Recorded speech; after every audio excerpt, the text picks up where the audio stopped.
এবার একটু শান্ত হন নিজেরা, একটু প্লিজ একটু শান্ত হন ভাই।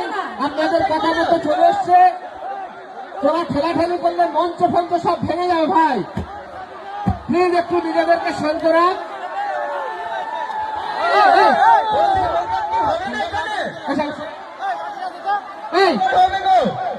আপনারা একটু শান্ত হন। এত দূর থেকে শফিক আর সোনালী শুধুমাত্র আপনাদের জন্যই কিন্তু এসেছে।